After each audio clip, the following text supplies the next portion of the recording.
Assalamu alaikum, урматтуу Багастыры Кыргызстан каналын көрүүчүлөр, кутман күнүңүздөр менен. Бизге Белоруссиядан жаңы малинанын көчөттөрү келди. Кийинки партияда Полька, Маравилла жана башка сорттор бар. Байланышка чыксаңыздар болот. Эрте жазда тиккен малиналардан жоготуу көп болгон үчүн быйыл күзүндө көбүрөөк көчөттөрдү алып келип таркатып атабыз азыр. Бул көчөттөр мына ушундай абалда келет. Алып тиксеңиздер болот.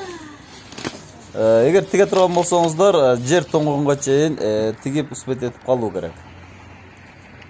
Жазында келген көчөттөрдү да көрсөтөм, азыр кандай көктөдү. Бирок жоготуу көп болгонуна карабай, бирок бизде ушул Польканын же болбосо Маравилланын көчөттөрү жакшы болору практикабыздан өттү. Тамырлары мына ушундай. Көрүңүздөр бизде кандай абал болду. Полька сорты чындыгында түшүмдүү сорт болуп эсептелет.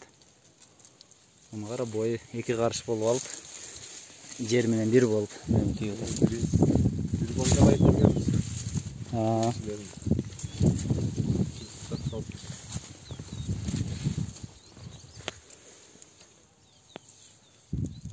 бир жагынан гүлдөрүп, бир жагынан алып атат.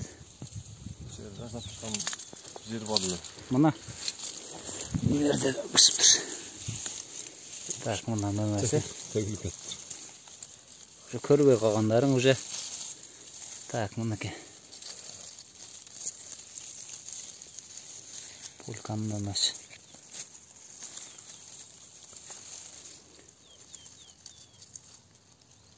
Мына туугандар. Нерсе мына ушундай болот. Ошо биринчи экен да. Биринчи шактардан чыкканы. Ошон үчүн бир аз майдараак да. Экинчи. Бул кийинки жылга уже күчөйт.